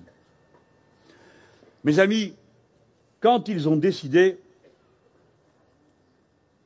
d'appliquer cette politique avec cette férocité en jouant du tam-tam, ils disaient la France ne veut pas se réformer. Bon, on se dit, mais de quoi ils parlent? Nous sommes tout à fait d'accord pour faire une réforme, pour avancer l'âge de la retraite. Nous sommes tout à fait d'accord pour diminuer le temps de travail. Nous sommes tout à fait d'accord pour faire une réforme pour augmenter les salaires. C'est possible. En fait, leur idée, c'est de faire l'Europe en défaisant la France. Et quand je m'exprime de cette manière-là, je dis bien faire l'Europe, celle de l'argent, celle du pognon, en défaisant la France, celle de la sécurité sociale, celle de la République, celle des avantages acquis, celle du système de santé qu'ils sont en train de détruire. Vous avez, je l'espère, entendu parler de la demande de l'Europe. Je ne vous lis pas la citation parce que c'est le sabir européen, c'est quasiment incompréhensible dans une langue humaine. C'est l'Europe qui a demandé que tous les systèmes européens de retraite soient harmonisés et qu'on mette en place un système durable, blablabla, bla, bla, bla. Vous avez compris. Et voici comment le petit copiste a traduit ça. Il a dit il faut changer tout ça parce que c'est illisible. C'est un problème de tête d'œuf. Le gars dans son bureau, il n'arrive pas bien à retenir toutes les formes de retraite. Mais je vais vous dire, si je suis un cheminot, je vois ma retraite. Et ça ne m'empêche pas de dormir, de ne pas savoir comment est payée la retraite du pharmacien ou du gazier. Parce que, et c'est pas mon truc, c'est le syndicat, ils me disent qu'il faut en penser sur le sujet, mais je ne peux pas tout savoir. Je m'occupe déjà de mes affaires. Et puis notre retraite, dans telle ou telle branche, on a amélioré tel aspect ou tel autre, à l'occasion de tel conflit. C'est une longue histoire que tout ça. À la place de la retraite par répartition. La retraite par répartition, c'est pas juste un système technique. La retraite par répartition, c'est un projet de société. Ça veut dire ceux qui sont au travail payent le revenu de ceux qui n'y sont plus parce qu'ils ont assez travaillé comme ça. Et ça, depuis que le monde est monde, c'est comme ça que ça se passe. Quand vous allez au musée de l'homme à Paris, ils vous reproduisent une grotte du néolithique et vous avez là ce qui reste d'une femme qui était là, avec des habits de reine, avec des coquillages et tout ça. Et quand ils ont examiné ce qui restait d'eau, ils découvrent qu'elle avait eu des fractures partout. Si cette femme avait survécu, parce que ce sont des fractures soudées, ça veut dire que parce que ceux qui étaient vivants, qui avaient quand même autre chose à faire, se sont occupés d'elle, qui n'étaient pas en état d'assurer sa propre survie. Ça veut dire que depuis que le monde est monde, depuis qu'il y a des groupes humains, ceux qui pensaient qu'à leur gueule ont fini par disparaître. Tandis que les autres qui s'entraidaient, ils ont duré, et ce sont nos parents. Et la retraite par répartition, c'est ça que ça incarne. Chacun donne d'après son revenu, et ensuite il touche d'après ce qu'il a fait dans sa carrière. Bon, vous connaissez ça. Donc il faut qu'il y ait du boulot. Il faut qu'il y ait du monde qui travaille. Si vous remettez 1 million de personnes au travail aujourd'hui, les caisses de la Sécu débordent pour les retraites. Rappelez-vous, on l'a fait en l'an 2000. Il y avait 1 million de personnes qui étaient retournées au travail. Tous les comptes sociaux étaient ouverts. Racontez pas d'histoire. C'est pas la structure de l'organisation du système des retraites par répartition qui est en cause. C'est le niveau du travail, le niveau du chômage. C'est la façon avec laquelle nous vivons qui est la cause des difficultés de gestion des comptes des retraites. Alors, monsieur, je sais tout, va vous proposer un système où 1 euro donne les mêmes droits pour tout le monde. Menteur. Même dans ce système-là, tu es un menteur. Le système de retraite par points, toute votre vie, vous savez combien vous cotisez et combien il vous coûte. On vous dit chaque année, le point coûte tant, et vous avez des points. Et quand vous arrivez au moment de partir à la retraite, vous vous dites, ah ben c'est temps maintenant, on vous dit, ben voilà combien vous avez de points. Et on regarde. Et votre point, madame, monsieur, vous ne savez pas combien il vaut. Vous savez combien vous l'avez payé, mais vous ne savez pas combien il vaut. Donc vous ne savez pas quelle va être votre retraite. Et vous savez de quoi ça va dépendre? Je vais vous le dire. De combien d'années vous avez cotisé. Donc, ben, vous pouvez toujours continuer à cotiser. Hein. Alors, encore un petit coup, là. 62, 63, 64, 65, 66, 67, 68, 69. Il y a même déjà des pays qui ont dit 70, c'est raisonnable, puisqu'on vit plus longtemps. C'est nous qui devons leur dire, hein, mes chers amis, on vit plus longtemps, parce qu'on travaille moins longtemps. Ça pourrait arriver jusqu'au fond de votre cerveau, d'arriver à comprendre ça. Mais bon, laissons ça de côté. Donc, il y a la durée. Vous serez poussé à continuer. Naturellement, vous ne pourrez pas continuer. Bien sûr que non, parce qu'il y a une limite. Le corps s'use, surtout dans les métiers les plus durs. D'accord? Le corps s'use, vous tombez malade. Donc, apparemment, vous coûtez moins cher à la retraite, mais vous coûtez plus cher au système de santé. Ou sinon, vous n'avez qu'à mourir. Si, entre-temps, vous avez privatisé le système de santé, et que, bon, vous en avez marre, c'est une chienne de vie à force. Hein. Faut tout le temps se battre, faut tout le temps demander, faut tout le temps réclamer, et on vous traite tout le temps comme si vous le faisiez exprès d'être malade, parce qu'on dit qu'il faut vous responsabiliser. Alors, si vous avez un cancer, qu'est-ce que vous y pouvez? C'est parce que vous avez été irresponsable? À quel moment? Qu'est-ce que c'est que cette façon de parler aux gens? Qu'est-ce que c'est que cette façon de mépriser ce qu'est la condition humaine? Nous, on y répond par la solidarité, j'ai dit. Puis deuxième élément qui jouera, c'est combien vous êtes dans la génération. C'est une trouvaille, non? Vous ne trouvez pas? Combien vous êtes dans la génération, ça déterminera le niveau de votre retraite. Si vous êtes beaucoup, vous partagerez chacun un peu moins. Si vous êtes moins, eh bien vous aurez plus. Autrement dit, votre intérêt personnel, c'est qu'il y en ait le moins possible qui survivent. Parce que si de la génération vous êtes tout seul, alors là vous êtes millionnaire. Hein. Mais si vous tombez comme la mienne, hein, alors là j'aime mieux. Oh, nous on est bien tombés. Hein. Là, moi je devrais déjà être arrêté, mais bon. Non mais attendez, c'était une époque fabuleuse. Ma maman me donnait une pomme, et dans une pomme, j'absorbais d'un coup les vitamines que vous autres qui êtes plus jeunes, vous êtes obligés d'en bouffer 100 pour arriver au même résultat. Alors bon appétit, hein. Bref. Vous avez des générations plus non... Là, je suis en train de blaguer, mais je vais revenir sérieux. Dans ma génération, la situation n'est pas la même entre un intellectuel comme moi, qui n'a jamais eu à user son corps, sinon son cerveau, et vous savez que ça ne s'use pas parce que c'est pas un muscle. Eh ben ouais, plus vous en mettez, plus vous le faites travailler, mieux ça va. Bon. Ouais. Donc, qu'est-ce qu'il y a? Non, ils disent que non, là, que c'est pas la preuve, je suis en train de donner la preuve du contraire. Moqueur, va. Moqueur. Bref, la situation n'est pas la même pour un homme qui a eu ce type de métier et d'autres qui sont dans cette foule, et pour celui qui a usé son corps. la durée de vie moyenne d'un ouvrier à un poste d'ouvrier est de 7 ans inférieure à celle d'un cadre. Et encore, ça va changer, parce que les cadres, ils sont en train de se bouffer les sangs avec les ordinateurs et la chaîne électronique, comme un ouvrier autrefois en train de visser des écrous toute la journée. Donc, la situation sociale des gens détermine aussi leur durée de vie. Là, je parle de ceux qui travaillent. Et maintenant, je vais vous parler d'une autre. Ça va aller vite. Les pensions de réversion, vous en avez entendu parler. Il y en a beaucoup qui ne savent pas ce que c'est. Alors, je vous explique. On est deux, on est un couple. Les deux travaillent, ou il y en a un qui ne travaille pas. Dans les générations précédentes, le plus souvent, c'était les femmes qui ne travaillaient pas. Bon, enfin, elles travaillaient quand même, hein, elles faisaient la maison et tout le reste, du travail gratuit. Bon, tout ça, ça a monté en puissance. Maintenant, il y a de plus en plus de femmes qui travaillent, mais en fait, globalement, la proportion est moindre que celle des hommes. Donc, quand celui ou celle avec qui vous avez fait votre vie, avec qui vous avez partagé les misères et les galères, etc., le malheur, il vient à décéder. L'autre touche une proportion de sa retraite. D'accord ? Un peu plus du 50%, parce que c'est en 81 qu'on a poussé l'affaire jusque-là. Bon. Ça fait d'ailleurs, ça a un effet de correction. Des femmes qui sont à la retraite voient réduire la différence d'un homme qui a fait le même métier qu'elle grâce à cet apport de la retraite complémentaire. Ça devient un peu compliqué, mon affaire, je simplifie. Alors, il y a quand même des gens qui ont dit, mais dites donc, il y a un problème. Qu'est-ce que ça devient dans votre affaire de retraite à points? La retraite, la transmission, là, qu'est-ce que ça devient? Alors, ils ont dit, le gars qui s'occupe de ça, il dit, oui, il y a un problème, parce que dans le système à points, il n'y a pas de points gratuits. Alors, personne ne comprend rien. Mais nous, on a compris. On leur a dit, ça veut dire qu'il n'y a plus de pension de réversion. Alors, grosse émotion. Arrêtez de nous accuser de n'importe quoi, l'autre à côté. Oui, mais quand même, on peut en parler. Non, on ne peut pas en parler. Si, on peut en parler. Bon. En attendant, je vais vous dire une chose. Il y a 1 million de femmes dont c'est le seul revenu. Si on applique cette règle, ça veut dire 1 million de personnes qui n'ont plus aucun revenu. Voilà ce qu'ils ont décidé. Alors,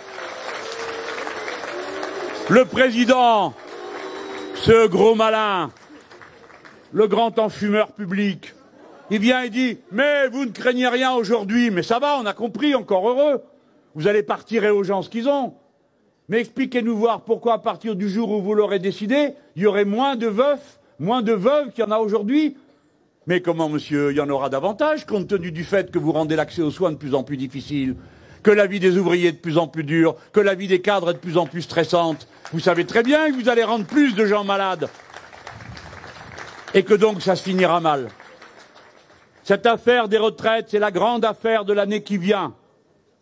Vous avez deux grandes affaires. La première, c'est la réforme constitutionnelle et celle qui va arriver sur les retraites. Comme ils ont la trouille, ils n'ont pas mis ça dans le dernier trimestre de l'année 2018 parce qu'il y a des élections professionnelles et qu'ils n'ont pas envie de se retrouver avec tous les syndicats sur les bras.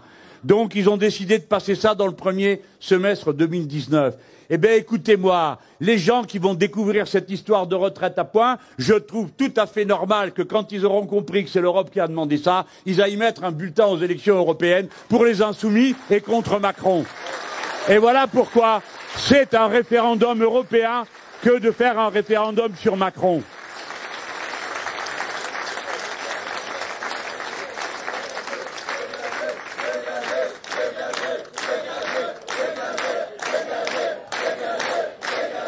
Là-dessus, je vais pas parce que ça commence à être long, mais les leçons et le blabla sur l'Europe où chacun se drape qui est plus européen que l'autre, non c'est moi, non c'est moi, mais c'est pas la question qui est posée. La question s'est posée, c'est qu'est-ce que vous faites sur les sujets que je viens d'évoquer. Au moment de voter, qu'est-ce que vous voterez? Pour ou contre la défense européenne, pour ou contre l'interdiction des glyphosates, pour ou contre la régulation du capital et de la finance, pour ou contre le protectionnisme européen. Nous, on dit, on est cash, on dit on va faire un commando de combat. Voilà. Et nous en avons assez que vous preniez des grands airs pour dire ce sont des nationaux républicains. À croire que la bonne qualité européenne, ça serait ni d'aimer sa patrie, ni d'aimer la République. Ça commence à bien faire. Nous demandons à être entendus pour ce que nous sommes, pour ce que nous proposons. Car quant au reste, nous sommes très divers. Nous avons des manières différentes d'aborder les autres questions. Alors, bon, moitié du jeu, moitié on n'a pas bien compris. Surgit, je ne sais comment, une soi-disant discussion qu'il y aurait entre nous, sur la question du plan A et du plan B, alors déjà que vous avez un mal de chien à comprendre ce qu'on raconte, si en plus on vient vous dire qu'il y a un problème, c'est la fin des haricots. Alors ça donne lieu à une espèce de discussion académique sur le type d'Europe, dans le vide, qu'on ferait. Alors vous avez un plan A, et si les autres n'en veulent pas, alors vous êtes prêt à quitter l'Europe, l'euro, oui, et puis à me jeter dans la mer, et puis à me passer une corde au cours du cou. C'est grotesque. Je vais vous expliquer ce que c'est cette histoire pour que vous puissiez le répéter. D'abord, je vous demande de vous rappeler que vous parlez de votre pays, la France. 18% de l'économie européenne. Nous commençons par poser une chose bien claire. Il n'y a pas d'Europe sans la France. Il n'y en a pas. Et s'il y a une Europe, c'est parce qu'il y a la France. Par conséquent, le rapport de force avec le gouvernement allemand de droite qui dirige l'Europe concerne la deuxième puissance économique du continent, qui a des alliances naturelles et des intérêts communs avec la troisième puissance économique de l'Europe, l'Italie, et avec la quatrième puissance de l'Europe, l'Espagne. Par conséquent, il n'est pas vrai que nous soyons isolés dans un point de vue qui ne concernerait que nous. Et quand il s'agit d'engager les nations et les peuples, une fois de plus, ce n'est pas l'étiquette qui compte, c'est le contenu. J'ai été ministre de l'enseignement professionnel et j'ai fait un front pour les diplômes professionnels. La seule chose en matière d'éducation qui ait jamais existé, à part Erasmus, c'est les diplômes professionnels que la France a créés avec ses alliés. Nous avons fait 4 diplômes à valeur européenne. Je l'ai fait avec d'abord des Italiens qui avaient un gouvernement de droite et des Espagnols qui avaient un gouvernement de droite. Et il est venu une Anglaise qui m'a dit « Écoutez, nous, on n'a plus rien à perdre, tout ce qu'on a fait ne marche pas, donc on vient avec vous ». Ceux-là, ils étaient laboristes, travaillistes. Tout ça pour vous dire que dans cette situation, nous ne serons jamais seuls. Laquelle? Je viens maintenant au cœur du sujet. Comprenez bien. Nous autres, nous sommes candidats à gouverner le pays. Si nous gouvernons le pays parce que les Français l'ont voulu, nous appliquerons notre programme. Nous ne sommes pas Alexis Tsipras, nous ne sommes pas François Hollande, nous ne sommes pas Nicolas Sarkozy. Nous appliquerons notre programme. Tout le monde a bien compris? Donc, nous sommes des gens sérieux et honnêtes. Nous ne mentons pas aux gens. Nous leur disons la vérité. Notre programme n'est pas compatible avec les traités européens actuels. Il n'y a pas besoin d'attendre d'être élu pour qu'on le sache. Donc, si vous voulez que ça continue comme c'est là, votez Macron. Si vous voulez que ça change dans le sens qu'on vous dit, à savoir celui de l'harmonisation sociale, celui de l'harmonisation fiscale par le haut, celui du mieux-disant social, celui du protectionnisme européen, celui de la sortie de l'OTAN, si c'est ça que vous voulez, vous votez pour nous, et nous, on dira aux autres peuples européens, aux autres nations, ce n'est pas compatible, nous le savons. Donc, nous vous faisons une proposition plan A. Plan A, on change les règles. Parce que votre truc, ça marche pas, vous pouvez quand même le voir. Mais supposons que vous voyez rien. Parce que ça vous profite tellement que vous voudriez que ça continue. Eh bien, continuez si ça vous plaît à vous, mais nous, on le fera pas. Donc, on a le droit à opt-out, ils appellent. On sort. Les Anglais, à un moment donné, ils étaient sortis du Code du travail européen, enfin des dispositifs. Ils trouvaient, par exemple, que 48 heures de travail maximum en Europe, bah, c'était pas assez, parce qu'ils voulaient bosser davantage. Voilà. Hein, ils ont eu opt-out. Plan A, on négocie et on dit, faisons un bilan lucide. Vous avez fait une politique libérale pendant 20 ans qui n'a rien à voir avec le rêve européen. Vous avez créé des traités budgétaires qui créent partout les restrictions économiques. Le sous-investissement public. C'est à cause de vous qu'il y a 4 milliards de moins dans le système de santé en France. C'est à cause de vous qu'il y a de l'argent de moins dans tous les services publics. Vous voyez pas que ça marche pas? Ça ne donne rien. Regardez-le l'autre là. 4 milliards et demi de cadeaux sur l'impôt sur la fortune qui donne aux riches. Et le résultat, rien dans l'économie réelle. Alors je dis à monsieur le maire, mais vous êtes au courant que c'est l'économie financière qui domine le monde? Eh, moi j'ai pas été à la même grande école que vous, mais je le sais. Et vous n'avez pas l'air de le savoir. Expliquez-moi pourquoi vous croyez que les milliards que vous leur avez donnés, ils vont les mettre dans l'économie réelle, c'est-à-dire investis dans des machines, des entreprises. Expliquez-moi pourquoi. Il se lève, il est tout blanc, il me regarde et il dit « Mais voyons, monsieur Mélenchon, le bon sens ?»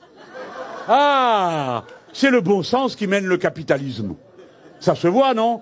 Le résultat, c'est que les recettes de l'État cette année vont être inférieures à celles de l'année précédente. Et que donc, en plus de ce qu'ils avaient prévu de faire pour arriver à cette règle absurde, ridicule, anti-économique des 3% de déficit permis, il va falloir qu'ils y rajoutent la somme qu'ils n'ont pas touchée dans les caisses de l'État parce qu'ils l'ont donnée aux plus riches qui n'avaient rien demandé. La théorie du ruissellement. Bon.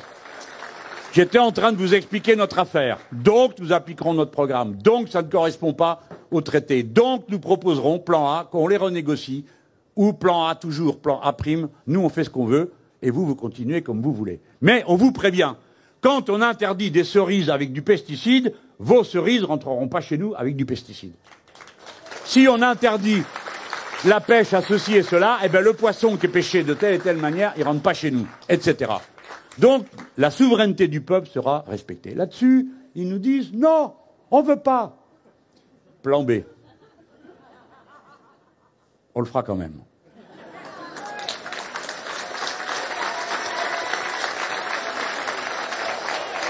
Qu'est-ce que ça a d'anti-européen?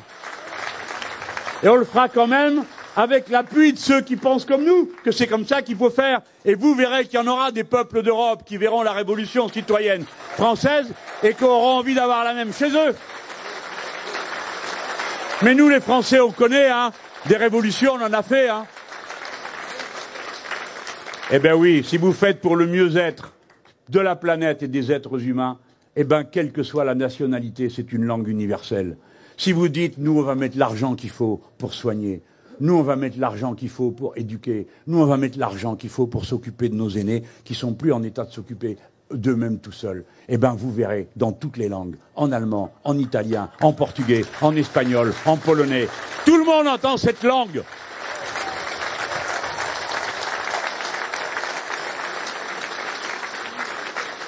Donc, vous allez voter insoumis à l'élection européenne, d'abord pour dire à Macron, stop, ras-le-bol, ça suffit, dégagez. À Madame Merkel.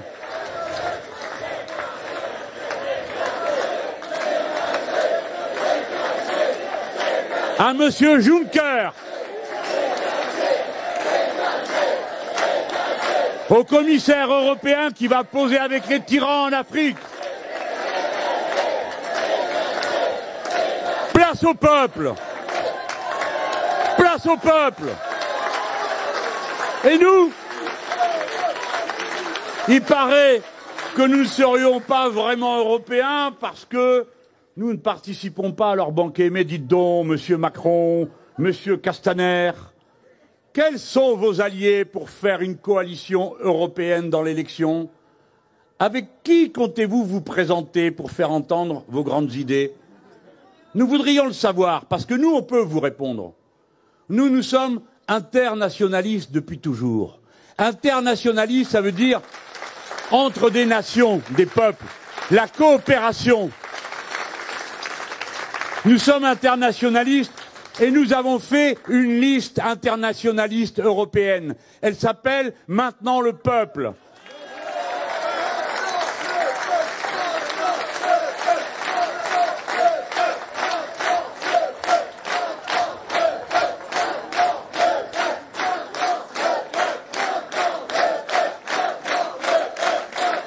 Et cette coalition,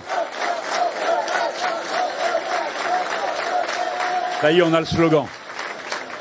Cette coalition est composée de la France insoumise, de Podemos espagnol, Bloco de Esquerra, dont la dirigeante sera là demain et s'adressera à vous en français, l'Alliance rouge-verte du Danemark, le parti de gauche de Suède, l'alliance de gauche de Finlande, et les discussions sont engagées avec le Sinn Féin d'Irlande. Vive la République irlandaise! avec le Parti socialiste hollandais, pas un parti social-démocrate, etc. Nous travaillons à fonder une coalition internationale et nous allons mener une campagne européenne avec des Européens en vue d'un autre projet de société. Moins frileux que le vôtre de votre forteresse que vous voulez créer, parce que nous, en même temps qu'on est Européens, on est Méditerranéens, et on n'a pas peur de vous dire qu'on aime les Algériens, les Marocains, les Tunisiens, les Libyens, et tout notre peuple qui est là autour de la Grande Mer. Oui, l'Europe doit regarder par là-bas. Nous vivons ensemble. Ça suffit de les mépriser. Ça suffit de leur préférer d'autres peuples qui, bien sûr, nous sont sympathiques. Mais expliquez-nous pourquoi vous vous sentez obligé de marquer comme ça vos distances à l'égard de ces peuples. Et osez dire tout haut ce que vous dites dans les congrès de la démocratie chrétienne allemande. C'est que pour vous, le Volksgeist, c'est-à-dire ce qui fonde l'Europe, comme vous avez un Volksgeist allemand à travers la langue allemande, le Volksgeist pour vous, l'esprit commun du peuple, ça serait le christianisme. Eh bien non, pour nous le Volksgeist, c'est les progrès sociaux, c'est les lumières, c'est la laïcité. Et nous voulons la laïcité pour toute l'Europe, et pas seulement pour nous-mêmes. Voilà la vérité. Et nous sommes prêts à pactiser avec tous les peuples de la Méditerranée, sans s'occuper de leur religion, à la condition que la religion ne s'occupe pas de politique, quelle que soit la religion.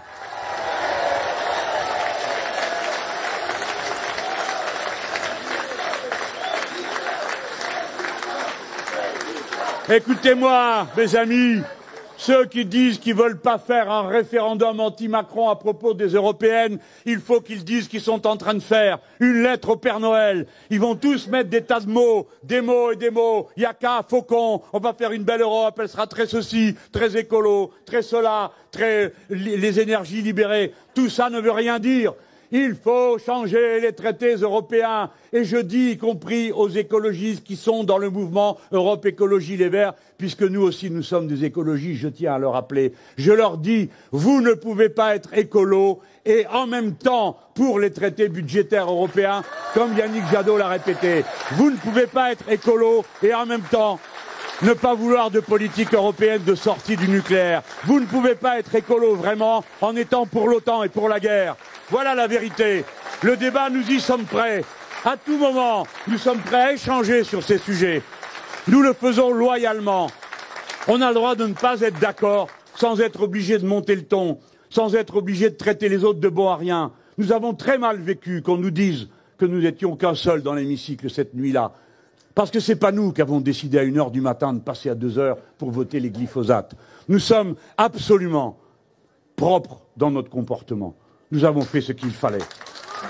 Ce sont des lettres au Père Noël que sont en train d'écrire tous ceux qui se battent la poitrine avec l'Europe, sans rien dire des conditions réelles dans lesquelles ça se construit. Bon, on va finir. Mes amis, écoutez, c'est toujours le même ennemi qu'on combat. C'est la civilisation capitaliste de la finance. C'est elle qui détruit l'écosystème.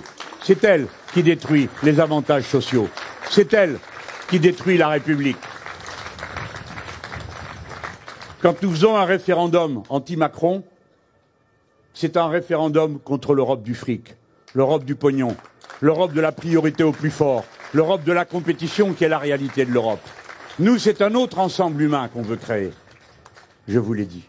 Et quand nous combattons le pouvoir centralisé, la nouvelle monarchie présidentielle absolue qui est en train de naître et dont l'affaire Benalla a révélé avec une crudité incroyable à quoi ils étaient capables de s'abaisser, mais regardez bien le fond de l'affaire. Ce type est tellement illuminé qu'il a même privatisé la garde du président de la République.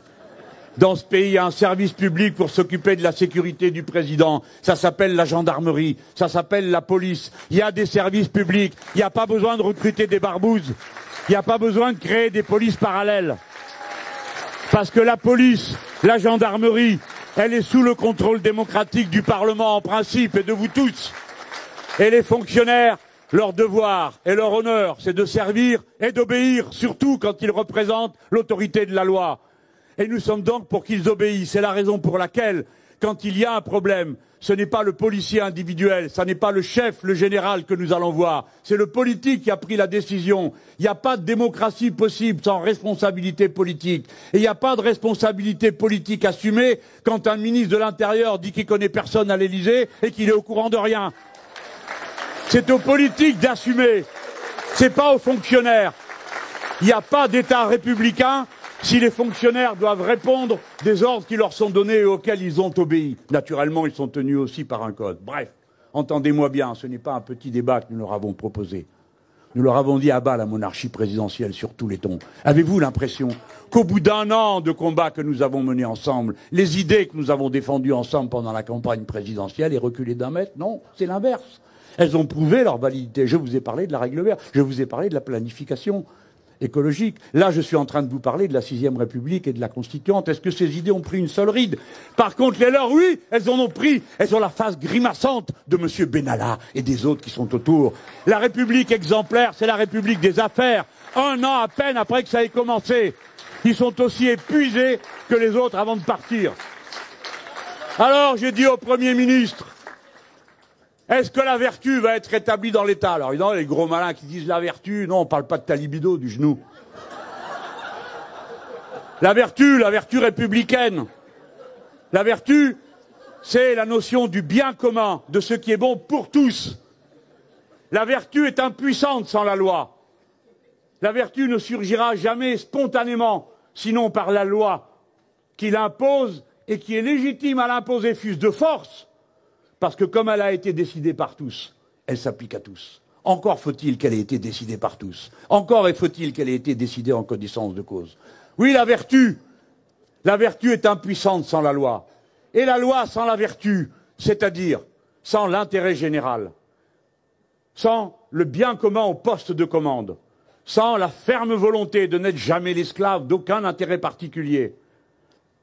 La loi sans la vertu n'est pas la loi au sens républicain. C'est juste un contrat du plus fort sur le plus faible. La loi sans la vertu est juste une violence. La loi qui abolit l'impôt sur la fortune n'est pas une loi vertueuse. C'est une loi d'intérêt particulier. C'est une violence. La loi qui abolit le code du travail et renverse le principe de faveur est une violence. Ce n'est pas une loi vertueuse.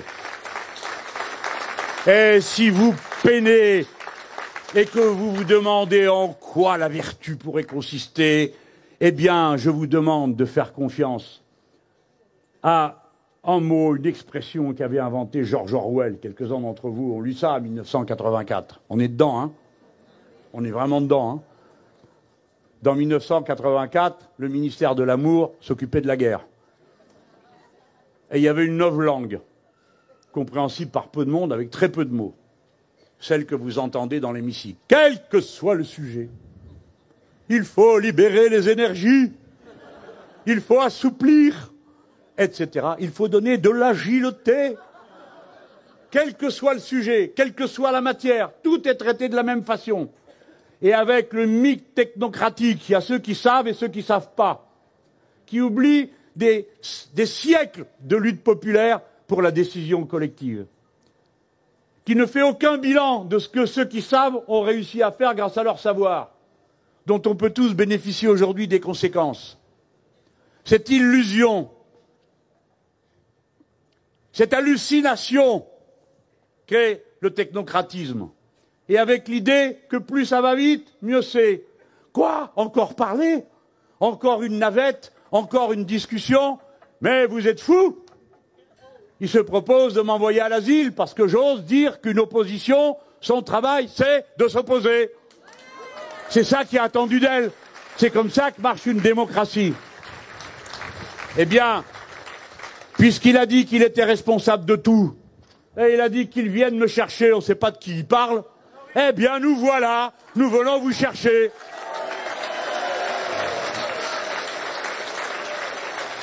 Et on va vous trouver là où vous êtes le jour du vote des élections européennes pour le référendum à propos de la politique de Macron. George Orwell se référait à une idée que j'ai découverte il n'y a pas longtemps, que je trouve très optimiste pour un type qui était complètement neurasthénique, c'est pas mal, mais qui avait compris beaucoup de choses. Il disait, ce à quoi nous devons nous référer, c'est à la décence populaire.